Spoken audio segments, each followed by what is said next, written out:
Cent 30 ரூபா வாங்கி நீங்கள் 30 லட்சத்துக்கு நீ பார்க்குறீங்க. யார் பார்க்கறதுக்கு? உங்களோட மனைவி, உங்களோட புருஷன், உங்களோட பிள்ளை, உங்களோட கொண்டாட்டி எல்லாம் பார்க்கறதுக்கு நீ பார்க்குறீங்க.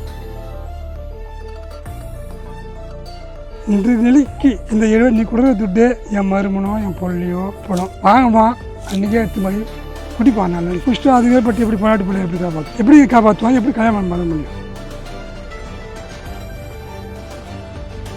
30 சென்ட் மேனையை விட்டுட்டு 3 சென்ட் மேனையை போய் உங்களாண்ட போய் நாங்கள் அடிமைப்பட்டு வாங்கி கொண்டாட்டி பிள்ளை எல்லாம் தேவையில்லை.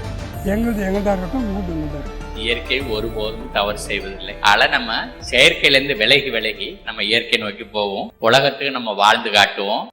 எங்களுக்கு விவசாயம் தாங்க வேணும். விவசாயத்தை விட்டுட்டு நாங்கள் இனிமேல் பட்டு போய் எந்த கம்பெனியில் போய் எந்த வேலை செய்வோம்? சும்மனா 1 மடங்குக்கு 3 மடங்கு தரேன், 4 மடங்கு தரேன்னு சொல்லிட்டு எங்களை ஏமாத்துறீங்க. நாங்கள் இன்றைக்கு காலையிலே போனோம்னா ராவு 8 மணி வரைக்கும் உழைப்பு தான் எங்களுக்கு. நாங்கள் கம்பெனியில் வேலை செய்து 5 ரூபா 10 ரூபா 1000 ரூபா 12,000 ரூபா நாங்கள் சம்பாதிக்க ஆளெலாம் கிடையாது. இந்த பாருங்கள், என்னோடய உருவத்தை பாருங்கள். நாங்கள் நிலத்தை விட்டுட்டு இன்றைக்கி 3 சென்ட் நிலத்தை கொடுத்துட்டா அந்த இடத்துல நாங்கள் ஆடு மேய்ப்போமா, மாடு மேய்ப்போமா, விவசாயம் பண்ணணுமா? எதை செய்ய முடியும்? பொண்டாட்டி காப்பாற்ற முடியுமா? பிள்ளை காப்பாற்ற முடியுமா? எதை செய்ய முடியும்? சொல்லுங்க பார்க்கலாம். நீங்கள் சம்பாதிக்கிறதுக்கு நீங்கள் பார்க்குறீங்க.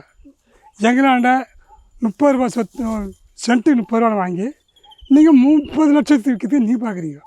யார் பார்க்கறதுக்கு? உங்களோட மனைவி, உங்களோட புருஷன், உங்களோட பிள்ளை, உங்களோட பொண்டாட்டி எல்லாம் பார்க்கறதுக்கு நீ பார்க்குறீங்க. நாங்கள் பார்க்க இல்லையா? இன்றைக்கி நாங்கள் மம்முட்டி எடுத்து படிக்கிறோம், கொம்பு எடுத்து செங்கோல் எடுத்து தான் கொம்பு எடுத்து ஆடு மேய்க்கிறோம், மாடு மேய்க்கிறோம். இப்படிலாம் கஷ்டப்படுறோம்பா. நீங்கள் என்ன கொடுக்குறீங்க? என்ன சொன்னீங்க தெரியுமா? முதல்ல 1 மடங்கு 3 மடங்கு தரோம். எதுக்கு குறைச்சிங்க?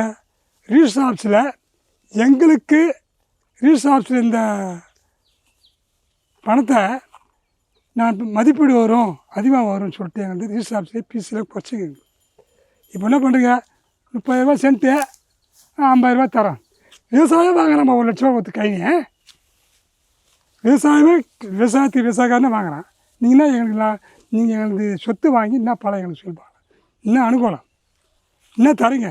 நஷ்டத்தில் தான் எங்களுக்கு பொருள் நீங்கள் கேட்குறீங்க, லாபத்து ஒன்று எங்கள் சொத்து நீங்கள் கேட்கல.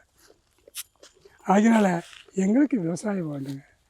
எங்களுக்கு ஏற்பட்டு இனிமேல் பட்டு போய் நாங்கள் எத்தை செய்ய முடியும்? இன்றைக்கி ஒரு சவரம் 70,000 ரூபா விற்கிது. இந்த நிலைக்கு இந்த 70 நீ கொடுக்குற துட்டு என் மருமனோ என் பொருளையோ அப்பளம் வாங்குவான், அன்றைக்கே எடுத்து மாதிரி குடிப்பான். நாளைக்கு குடிச்சிட்டு அதுவே பற்றி எப்படி பொண்டாட்டி பிள்ளை எப்படி காப்பாற்றுவான்? எப்படி கல்யாணம் பண்ண முடியும்? புரியுது. கொஞ்சம் மனசாட்சியாக சொல்லுங்கள். நீங்கள் என்ன பண்ணுறீங்க?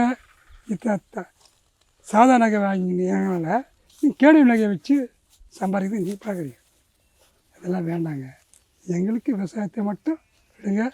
வேறு எங்கன்னா போய் கூட நீங்கள் எடுத்துங்க. இப்போ உங்ககிட்ட எவ்வளோ கால்நடையா இருக்குது? உங்ககிட்ட 30 ஆடு இருக்குது. 30 ஆடு இருக்குது. இப்போது அவங்க என்ன சொல்கிறாங்க? உங்களுக்கு வேறு இடம் தரோம், பணம் தரோம், வீடு கட்டி தரோம் அப்படின்னா நீங்கள் இப்போ போகிறதுக்கு தயாராக இருக்கிறீங்களா? இல்லைங்க, அவங்க வீடு நாங்கள் இருக்கிறதே 30 சென்ட் மேலே 30 சென்ட் மேலே 3 சென்ட் மேலே போய் உட்காந்துக்க முடியுமா? புரியுது. சொல்லுங்கள் பார்க்கலாம். 3 சென்ட் மேலே ஆடு மேய்க்க முடியுமா? மாடு மேய்க்க முடியுமா? பொண்டாட்டி காப்பாற்ற முடியுமா? என் புள்ளி 2 புள்ளி இந்த புள்ளி ஊடு கட்டி கொடுத்தா முடியுமா? என்ன பண்ண முடியும்? போடணும். இங்கே அழுக்காக பாரு விட்டுட்டு 30 சென்ட் மேனையை விட்டுட்டு 3 சென்ட் மேனையை போய் உங்களாண்ட போய் நாங்கள் அடிமைப்பட்டு வாங்கி பொண்டாட்டி பிள்ளை எல்லாம் அதில் பண்ணணும் போய் தேவையில்லை. எங்கள்தான் இருக்கட்டும், உங்கள்கிட்ட இருக்கட்டும்.